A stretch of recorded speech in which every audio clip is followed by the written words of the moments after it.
Yeah, it's just assess, treat, reassess. Bang, bang, bang.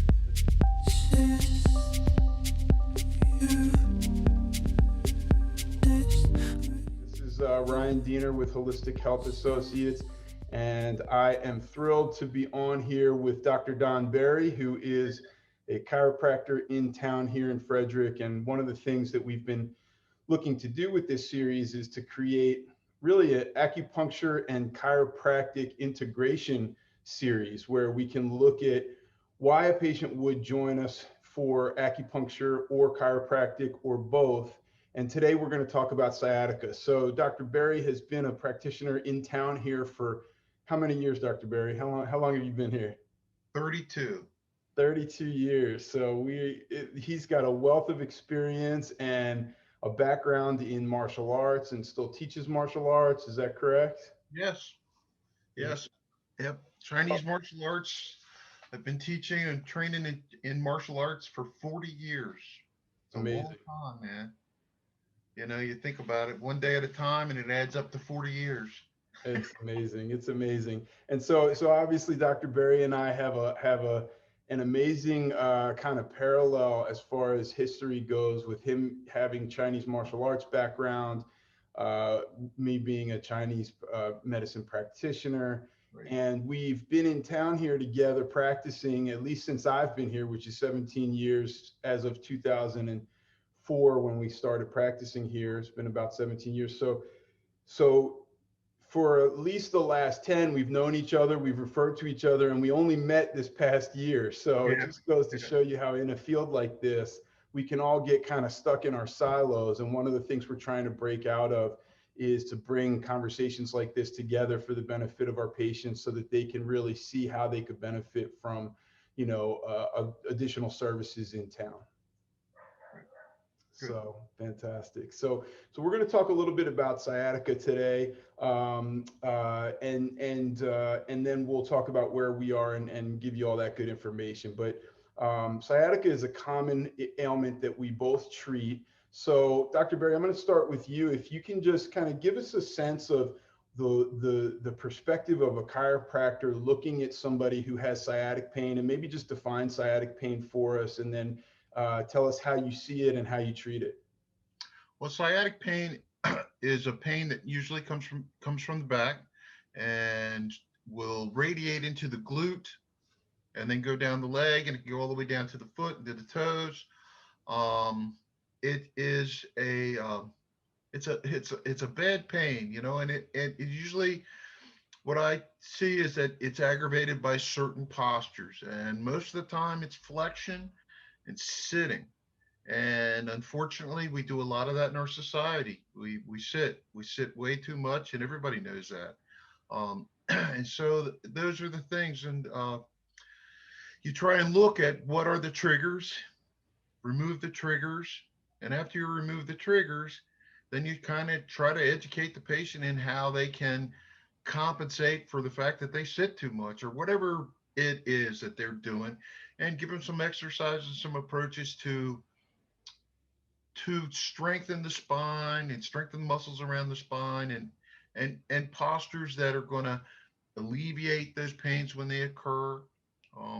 We do modalities to help with spasms and inflammation and adjustments to increase range of motion in the joints. But it's an educational process. It really is. It's understanding the trigger and understanding the mechanisms, and how to avoid it, and how to make it so it doesn't just keep coming back. And even if it's a disc, which is great, because when I was in school, we were told that if a disc herniated, it needed surgery, and sometimes, of course, they do, but they heal, and we didn't know that the disc actually, that the nucleus pulposus, if it comes out, well, due to the inflammatory response, it will go back in and heal. Thank God, So you can have sciatica and you can have pain, and you can recover and go on with your life and have a normal life and not be scared of back pain. A lot of times too, I remember when my father had back injury, and they were told that they were fragile. They were told that, oh my God, you'll always have it. Oh, you can never ever lift anything above 15 pounds for the rest of your life. And that's all nonsense. That just makes people more fragile and instead of resilient. We're human beings, and we heal from the inside out, man, right? That's what we do, right? And then once we get people to heal, and you just strengthen them up and prepare them for activities of daily life. The things that get people is they sit, and then they go and unload 30 bags of mulch. It's like, well, what do you think's going to happen, dude? you Exactly. know you haven't lifted anything but a pencil and a cup of coffee, and now you're out there throwing mulch around. It's like, Yeah, yeah. no, and I think this is a great point that you bring up. You brought up a couple of really good points. I mean, the first is, and I know you are a master of this and you do it so well, is there's a relationship between healing and then re-educating. And the re-education is for the physical body. So you do an amazing job of not only adjusting your patients and doing some things that they need, but then helping them to understand the movements that they need to be doing on a regular basis Yeah. to re-engage and allow that disc to heal, or allow that, their back muscles to, to strengthen around the area of compromise. And so one of the things that I think is so important about what you said is that you can heal, and that with some of these things that we're doing, your body is the engine. It's the amazing kind of angel and gift that we don't understand completely, but what we Right. do know is that it has an amazing healing capacity, and it has the That's right. ability to just recover. So when you do so let's get into it a little bit. So you were talking about people that sit too much. That's the most common reason for sciatic pain. There's If you're getting pain that's going down your legs from your back, and it's worse when you're standing, most of the time it usually has more to do with stenosis, which is a Right. narrowing of the spinal cord or the spinal column, Right. or the foramen, the holes that the sciatic nerves are coming out of. But if it's because you've been sitting a lot, which is the most common thing we see in our culture, Right. and tell us a little bit about what you would do with a patient. What do you go through? What's the treatment? And then what's the re-education for their body? Give us a quick synopsis of that. Okay. Well, I take them through range of motion, and I see, are you flexion intolerant? Are you extension intolerant? If you're extension intolerant, then you've got stenosis. And if you're flexion intolerant, then usually it's a disc. And then sometimes, oddly, people do get piriformis syndrome or some other weird things, but most of the time it's in one of those two camps. Mm-hmm. And so you just stick with the obvious. Like my wife was asking me, she read something. It's like, well, if you hear hoofbeats, it's usually horses and not zebras, right? So you stick with the obvious. Like, these are the two camps, and then if that doesn't work, then you chase the other ones with imaging and everything else. But I look through that, and once we start that, then I start teaching them movements, particularly if they're flexion intolerant. If it's sitting, then we go into a lot of what's called the McKinsey protocol, a lot of cobras, holding them, pushing, that kind of resets that disc, gets that nucleus propulsor to go forward, and some other things. And then after that, we'll do some manipulations, and then we'll start teaching them how to use their hips to moving from their hips instead of their back. And I start I start teaching them some movement prep first day. First Yeah. day. Manipulation restores that range of motion so they can move and relieve some of that pressure. But it's all about, okay, now you go home. I'm not going to see you for 48 hours or 72 hours. You got a lot of homework, and you got to work it, and you got to be diligent. Definitely. Yeah. One of the things that we teach our the patients that come to see us as well is not to be afraid of movement, and I think this is Yes. exactly what you're speaking to. Once you have an injury, it's very common to say, I'm not going to do anything until it feels better. And then Right. I'm going to go back to the exercise routine that I was doing before, right? And Yes. so, Yes. yeah, and so one of the things that we really encourage, and we think that this is the most underutilized piece of recovery, is to continue to move every day to the point before you get any pain. So that could Right. be you could be doing a squat that goes down this much, but you do it 50 times because Right. you're just getting blood flow to that region, getting blood That's flow right. to that region. And it's like you said, when we treat people with acupuncture, we may not see them for 48, 72 hours between appointments. And so by the time you get to 2, 3 days out, and now you've been sitting again for 8 hours because you work at a computer, you've just reversed a lot of what we do. And so there's a repetition process that's important. Partially with treatment, you have to come in and get enough treatment to get it to Right. to retrain the internal workings of that pathway. And then you have to do that re-education of the muscles and the movements so that your body starts to take the baton and run with it, as we like to That's say. right. We want your body to heal. And so one of the things that you pointed to was the relationship between flexion and cobras. And so for those people that are out there that don't know what that means, flexion is when you bend forward and extension is when you bend backwards. So whichever one causes you pain, the opposite movement more often than not is what you want to be doing on a regular basis. So That's if right. you are, when you lean backwards, if you're getting pain down your leg, then the best thing to do is to pull your knees to your chest.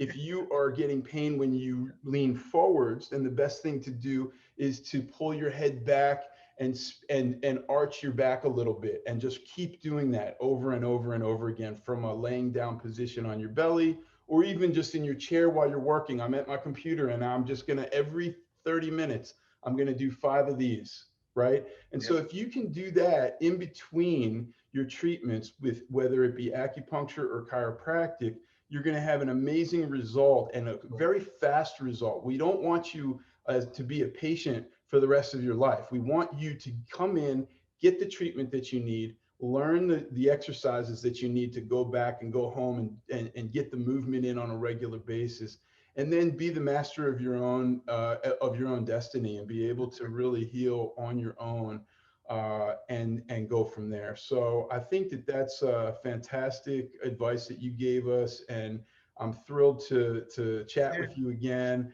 One last quick thing is, one of the things that we've highlighted on in these videos is the difference between chiropractic and acupuncture. So movement, we agree on 100%. Tell us a very quick, give me 30 seconds on chiropractic's emphasis when it comes to sciatic. What's the area that you look at, and what's the adjustment that you do? Well, I do. Well, I look, usually try to find it. I look at the spine to see it's a gearbox, right? So mechanically assess motion. I'll take and look, oh, that's restricted this way, restricted that way. And if it's restricted in a particular pattern, I will try to restore motion to that pattern and then reassess it. It's like, oh, okay, that moves better. And then I can immediately do an orthopedic test to reassess, did that work? And it, a straight leg raise or whatever. And they can say, yeah, I feel a lot better. It's great. Or they say, no, it didn't make any difference. Well, I'm not going to do it that way again. You know what I mean? Fantastic. Yeah, it's just assess, treat, reassess, bang, bang, bang. That's You know, great. That's you get great. And quick that's, feedback. I think that one of the things that you have a focus on is that the spine itself, and kind of how to make sure that not only are the movements that the body is going through in place, but that the spine itself is in place. And where an acupuncturist looks a lot at the periphery, the outer edges of that nerve pathway. So if you're getting pain down your leg, we look at the foot, we look at the knee, we look at the entire way up through the back. So it's kind of like, we were talking about this a few weeks ago. It's kind of like when you have pain, there's a rope that's been tangled up, and a chiropractor does a really amazing job of opening up that knot, and an acupuncturist does an amazing job of pulling the rope from the end and being able to straighten it out. And so when you use both together, you can have an amazing result much faster than you would if you were just doing one or the other. And so I appreciate the Yeah. ability, the opportunity to work with you and to collaborate with some of our patients that we share, Yes. and look forward to doing so many times in the future. So tell us a little bit about where people can find you, Dr. Berry. I'm off of Ballinger Creek on Solar X Court, berrychiropracticcenter.com. Fantastic. Look forward to, and we'll put that information here at the bottom of the video so that people can find you. I'm Ryan Diener at Holistic Health Associates on West Patrick Street in Frederick, Maryland. We look forward to serving you. Dr. Berry and I have been working here in Frederick for almost what is that? Almost 5 decades combined. So wow, that's so right. I really appreciate the opportunity to work with you. Appreciate you very much and all the experience and expertise that you have. So thank you for being here with us. All right, buddy. Take care, man. Good talking to you. Take care. All right, bye-bye.